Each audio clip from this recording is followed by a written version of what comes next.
Makarainya Erick korka kori ere kaka inyalo ket system marwa mar usuru mar mondo mi obed balance nikech adiera kwang'iyo kata thothne king'iyo usuru ing'iyo mana jogo matiyo kata kaka sani graphics mwaloso go jogo ma yudo sara mar 50,000 nyaka gimoro kata $1,000,000 bende mano wach kanyo ni mago e joma ijuoga ahinya ka bende jatend piny Kenya William Ruto kinde manoloso nowacho ni jogo ma ichulo omenda mang'eny bende ibiro juog mang'eny mar mondo mi ponono gi bugo manitiere diere kanyo mar pogruok e kind jogo ma yuto gi ni piny kod jogo ma yuto gi ni malo. Ilungo ni implementing a progressive tax policy ma miyo jok michulo mayudo mshahara mang'eny ikaw kuom gi tax mang'eny to jok mayudo mshahara matin ikaw kuom gi tax matin. Okay, but we aduoka ne penjo mitemo penjo. Number one, gima owinjo sirkal owinjo bed ni timo, in my view, ok owinjo bed ni gi increase the tax rates. Nikech according to the realities in the economy as it is today, nitiere gik mang'eny ma jopiny ok nyal afford. Jopiny are already burdened in so many other ways. Koro gima ne ginyalo timo, in my view, is not to increase the rate. Rather, they would expand the tax base. And expansion of the tax base, well, they are trying. Nitiere gik magitimo, for instance, gik magilungo mikelo machalo teams go to capture the non-compliant VAT, VAT register, especially a VAT. To get this intelligence makoro gikelo jok makoro gitemoro to capture a lot of information and give them. There are more. There are several ways maginyalo timo kata in target maginyalo raise go more excise duty. Excise duty ngeni mostly en gima target gik mamiyo ji mor, gik machalo kaka jok mamadho ndawa, jok mamadho kong'o, gik luxuries mago ginyalo expand because ing'eyo excise duty is more inelastic. Ndiye gimiluongo ni elasticity when it come to taxation.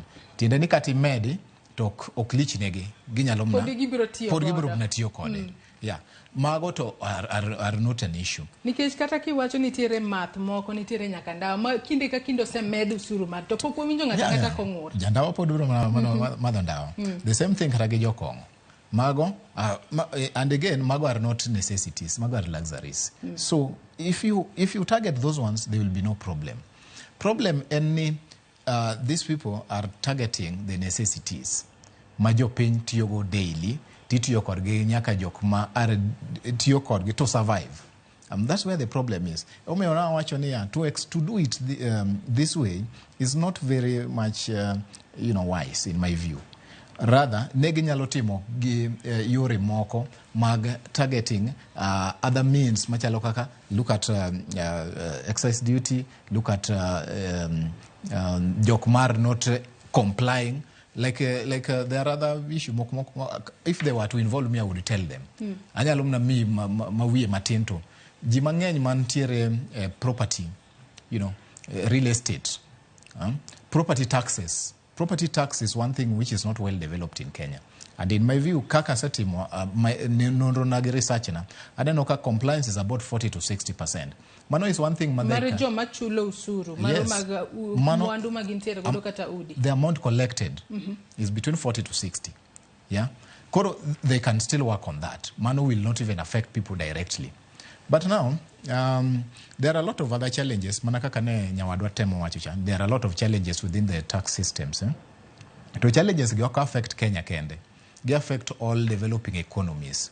Now the difference how do you implement or how do you want to solve those your challenges? And I said there is no instant coffee solutions to this.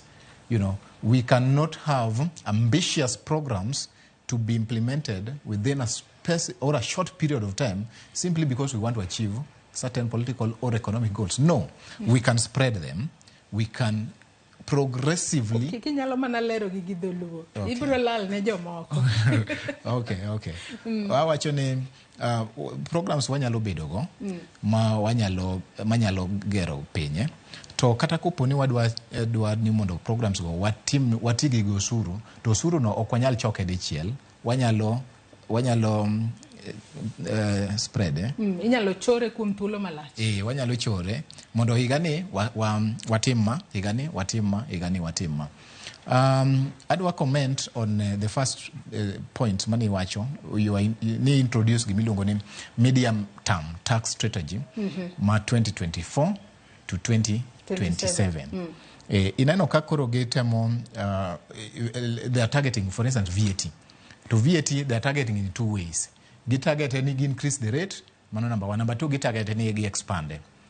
Increasing the rate na se wachonia is not wise nikech okinyal increase mar Kenya ka ni mondo chalregi ma Uganda when the production costs in Uganda is different from the production cost in Kenya. Number one. Number two, okinyal increase nikech the exchange rate in Kenya shilling against the dollar and the Ugandan shilling are different. Koro there's those imperfections, market imperfections. Mok nyal miyo watim gimoro nikech jo Uganda timo. Number one. Number two, nitiere gik magiwacho ni gidhi keto VAT kata e weche mag schools, kama nitiere swimming pool, gik machalo kamago.